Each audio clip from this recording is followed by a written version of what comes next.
Tema 3. Aplicaciones matemáticas en optometría. La óptica básica se encarga de estudiar los fenómenos fundamentales como la programación de la luz en un medio a otro, la polarización, la difracción y la coherencia de la luz.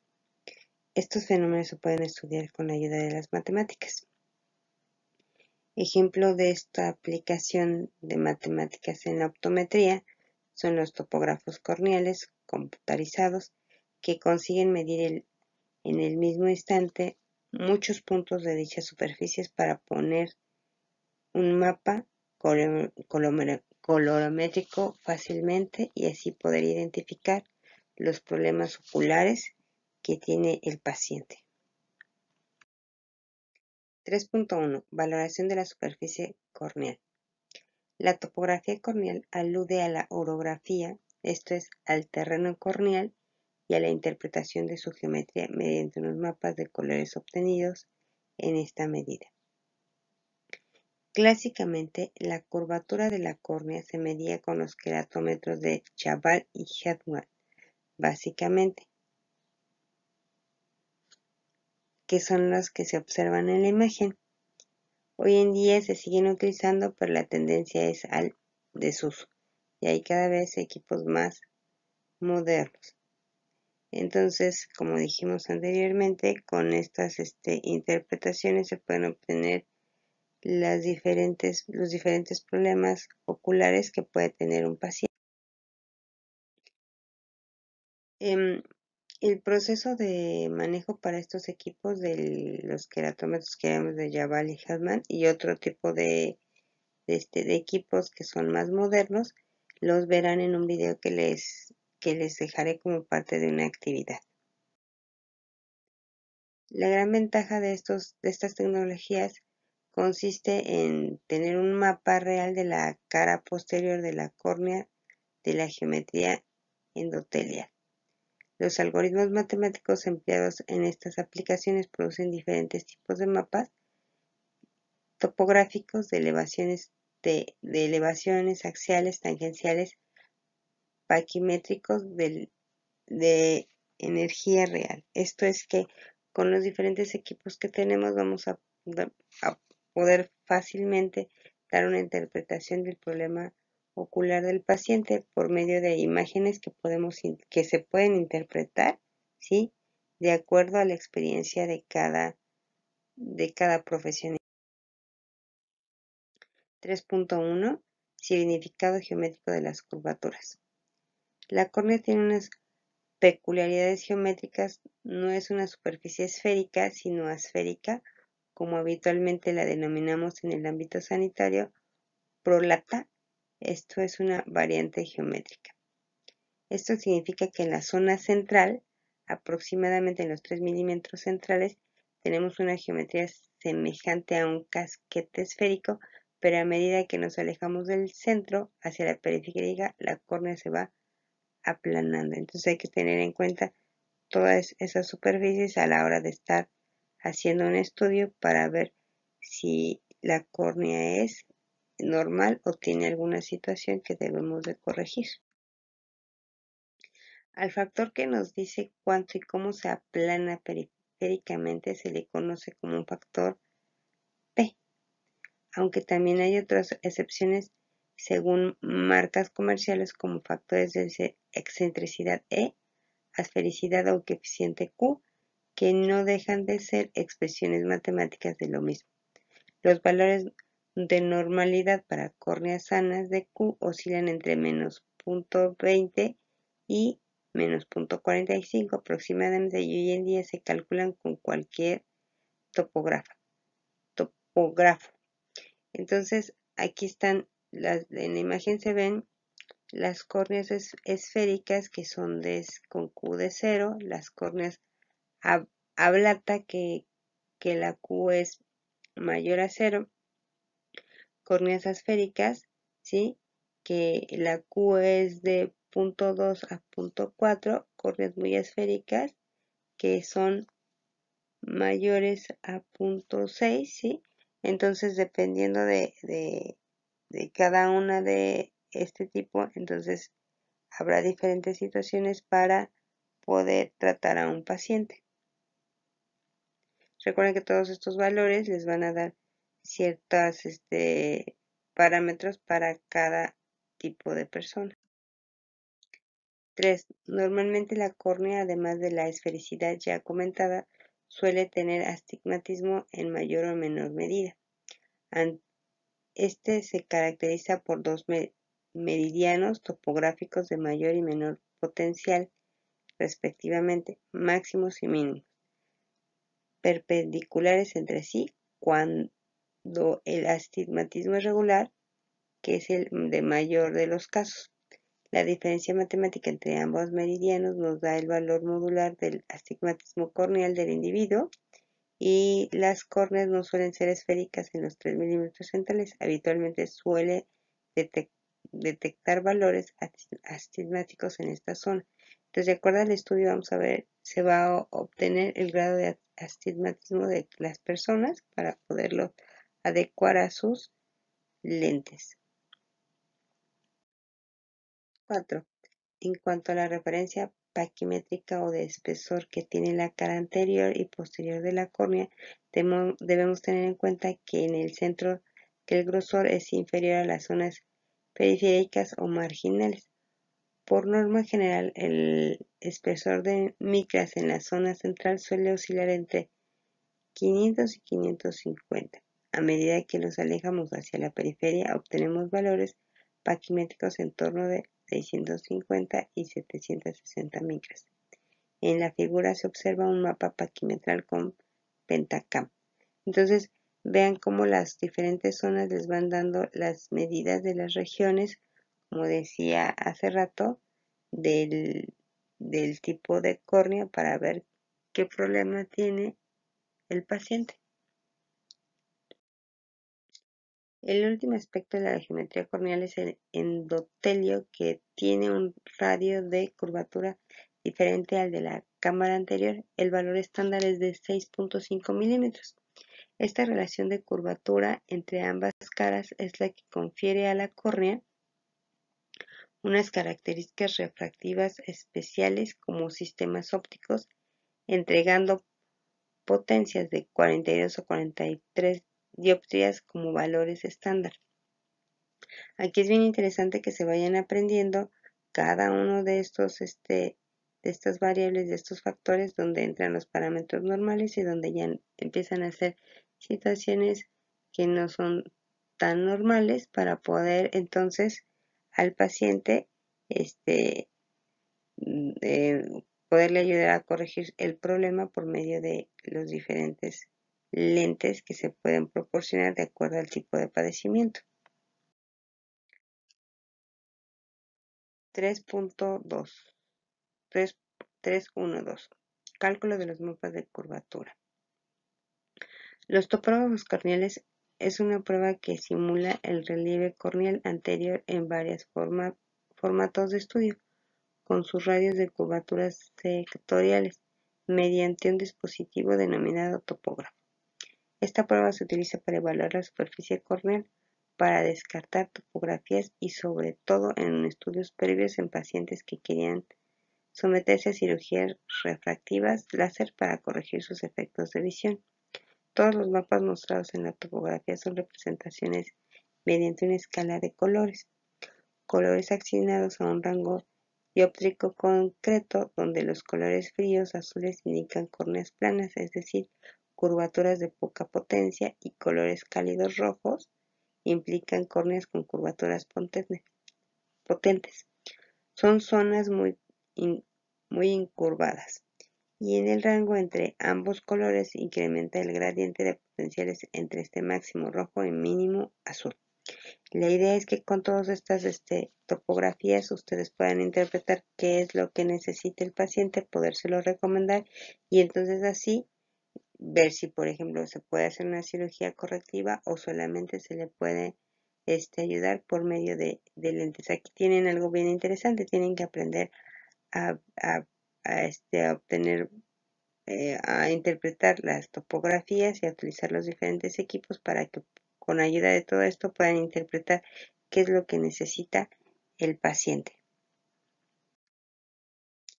Los mapas axiales y sagitales, ¿sí? Se obtienen, como ya dijimos hace rato, diferentes interpretaciones. Entonces, dentro de ellos están los mapas sagitales o axiales. Este tipo de mapas, la potencia o el radio corneal se mide con relación al centro de la circunferencia. Requiere calcular el centro de la imagen. El problema de estos mapas es que la córnea es casi esférica en los 3 milímetros centrales aproximadamente, de manera que el alejamiento hacia las zonas marginales produce un cambio de geometría esférica y habrá un gradiente de radios de curvatura a ese alejamiento. Son mapas precisos y muy sensibles en esta zona central, pero pierden validez en zonas cada vez más periféricas. Entonces, de acuerdo a los colores y a las mediciones, vamos a interpretar el mapa para poder dar, como ya habíamos dicho, una solución al problema. Todos estos procesos o mapas, ¿sí? O equipos lo vamos a ver más detallado en los videos que les voy a dar como parte de sus actividades. Mapas tangenciales. En este tipo de mapas el radio de curvatura y la potencia se mide localmente respecto a una tangente en ese punto concreto, independientemente del centro del eje de referencia. Claro, en este caso, la sensibilidad en zonas periféricas es extrema, pero sin embargo en zonas centrales puede perder eficacia y precisión. Este tipo de mapas son útiles en deformaciones locales de la córnea periférica, como por ejemplo ectasias. Entonces, hay que ver, de acuerdo al tipo de problema, cuáles son los mapas que nos convienen para cada caso de situación de un paciente. Mapas refractivos. Se derivan del mapa axial con el uso de la regla de Snell para calcular el poder de refracción de la córnea, con n igual a 1.3375. En definitiva, la curvatura axial da mayor sensibilidad en la zona central. La curvatura tangencial se utiliza mejor para mayor sensibilidad en la zona más periférica de la córnea. Entonces, como habíamos dicho, hay que ver qué tipo de estudio se le va a hacer al paciente, qué tipo de mapa es mejor para cada paciente dependiendo del problema ocular que tenga. Otros ejemplos de mapas utilizados son los mapas numéricos, ¿sí? El mapa de escala normalizado, que también tiene que ver con colores, el mapa de escala ajustable, que permite seleccionar el paso entre contornos, el mapa de superposición, los discos de Plácidos son vistos en la cara anterior de la córnea, los mapas de escala absoluta, que la codificación de colores es siempre fija para posibilitar la comparación entre mapas de diferentes pacientes, diferentes ojos de un paciente o diferentes topografías del mismo paciente. Entonces en la parte de abajo están las diferentes imágenes que se pueden obtener en este tipo de equipos. Circunferencia osculatriz. En geometría diferencial de curvas, la circunferencia osculatriz, del latín oscularis besar o círculo osculador a una curva, es un punto dado en una circunferencia cuyo centro se encuentra sobre la normal a la curva y tiene la misma curvatura que la curva dada en ese punto. Eso quiere decir que estas dos curvas se están como besando, o sea, están juntas como su nombre lo dice. En el centro y en el radio de la circunferencia osculatriz, en un punto de la curva, son llamados centros de curvatura y radio de la curvatura de la curva en este punto. El plano en el que está contenida la circunferencia osculatriz se denomina plano osculatorio. Esto nos ayuda para ver algunas situaciones de ópticas de cada paciente.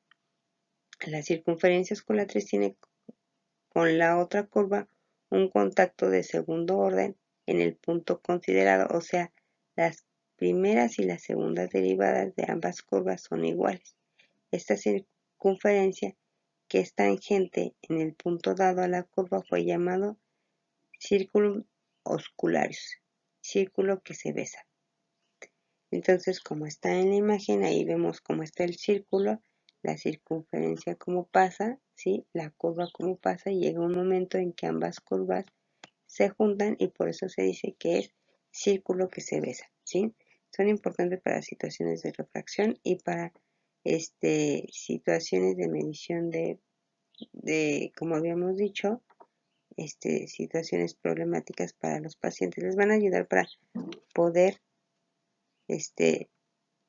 determinar el problema ocular de los pacientes.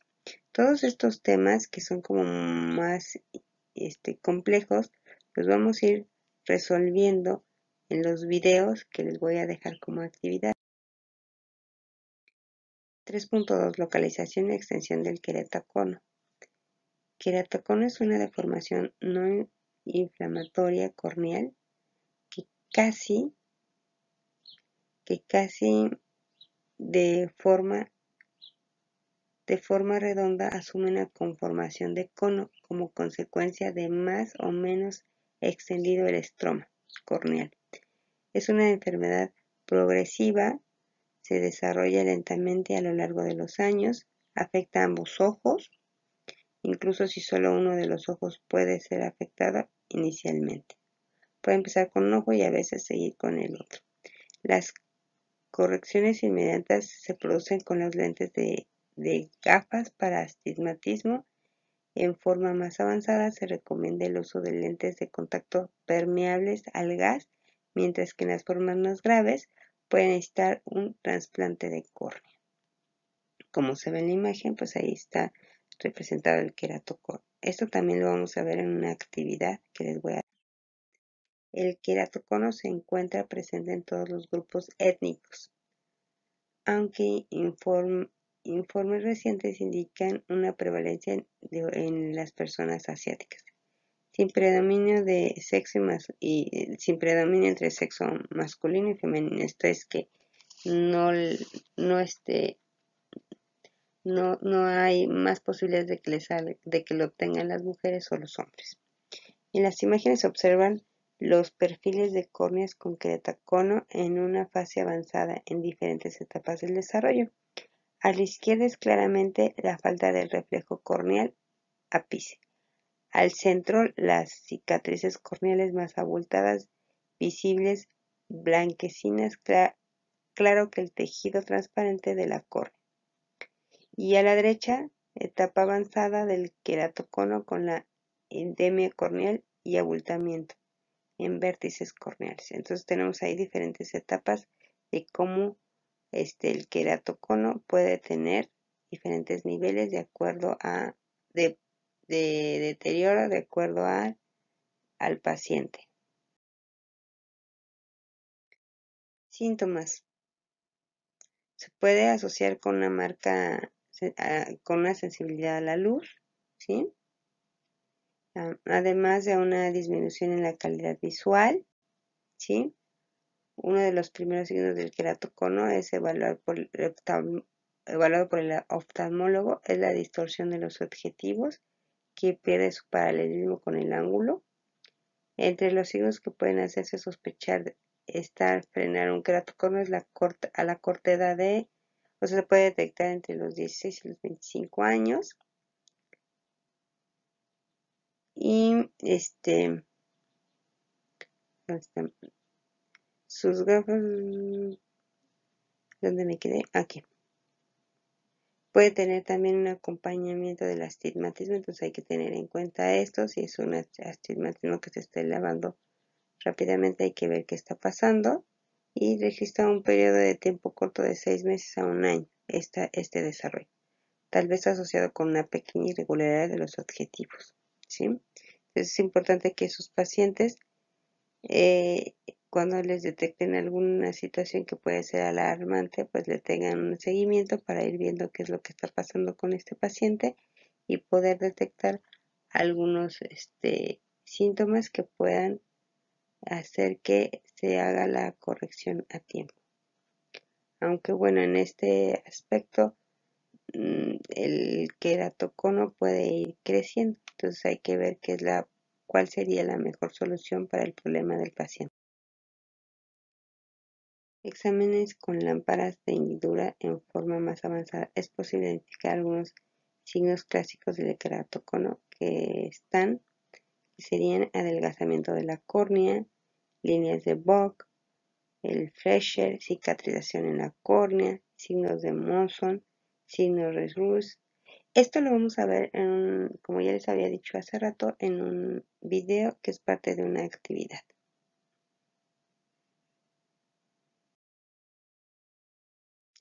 Otras aplicaciones en optometría de las matemáticas serían instrumentos ópticos, que ya aquí es en general, ¿sí? Diferentes situaciones que tienen que ver con las matemáticas y situaciones ópticas, ¿sí? Se incluyen el estudio y diseño de elementos y sistemas ópticos que se utilizan principalmente para las correctas imágenes. Como ejemplo de ellos podemos citar lentes, prismas, espejos, microscopios. Otros serían los temas relacionados con la instrumentación óptica, como son trazos de rayos, aberraciones, análisis de Fourier, difracciones, etc. Otros serían metodologías ópticas que tienen que ver con el monitoreo de parámetros físicos usando sistemas y métodos de no contacto, utilizando luz, lo cual lleva a realizar pruebas no descriptivas. Los temas relacionados con este polo de aplicación son sistemas ópticos polarizados, inferenciales, emisión de luz, deflectores de luz, procesamientos de imágenes. La metrología óptica ha ido teniendo un gran impacto en las soluciones de problemas industriales y de ingeniería. Igualmente se han implementado técnicas de monitoreo en áreas médicas, sobre todo en las operaciones delicadas. Entonces, vemos como muchas situaciones ópticas, ¿sí? Se pueden aplicar en diferentes partes, ya sea medicina, ingeniería, optometría, ¿sí? Entonces, en cualquier situación se pueden aplicar. Óptica de frontera. Investiga fenómenos relacionados con radiaciones luminosas de alta potencia, la rápida detección y transmisión de información generada con luz, nuevos materiales ópticos, fuentes de radiaciones y detección luminosa. Temas relacionados con coherencia óptica, cuántica, fibras fotónicas, ópticas no lineales. Las aplicaciones derivadas de nuestros estudios se reflejan en la aparición de nuevos tipos de láser o bien en el perfeccionamiento de los ya existentes. Estas investigaciones también permiten el empleo de nuevos materiales para aplicaciones derivadas, como en las operaciones o implantes oculares. ¿Sí? 4. Comunicaciones ópticas. En este grupo de aplicaciones se utiliza la luz como portadores de información y se usan sistemas ópticos para la transmisión y recepción de señales. Los temas relacionados con esta área de aplicación son cristales especiales, fibras ópticas, detectores de fuentes de luz, ¿sí? Procesamientos de señales, holografías, ópticas no lineales, entre otros. O sea que gracias a todos estos nuevos estudios estamos obteniendo nuevos equipos, nuevas formas de comunicarnos, así como obtener algo muy importante, correcciones por situaciones de operaciones o nuevos implantes que se pueden ir obteniendo, ¿sí? Entonces vamos haciendo que cada vez las operaciones o las intervenciones médicas vayan siendo más efectivas por medio de los avances tecnológicos que se van teniendo en las diferentes áreas. Lo que sigue es que hagan el cuestionario 3, que resuelvan estas preguntas, que las pueden resolver con ayuda del material que les envié. y posteriormente realicen la actividad 4, que la pueden resolver también con ayuda del material que les envíe. Lo terminan, lo guardan en formato PDF y lo suben a la plataforma para que los evalúe. Muchos de estos temas que vimos ahorita rápidamente los vamos a complementar con las actividades que les voy a dejar, que son videos relacionados con los diferentes temas. Son muchos temas, entonces vamos a ver, de acuerdo a los tiempos, cuántas actividades podemos realizar.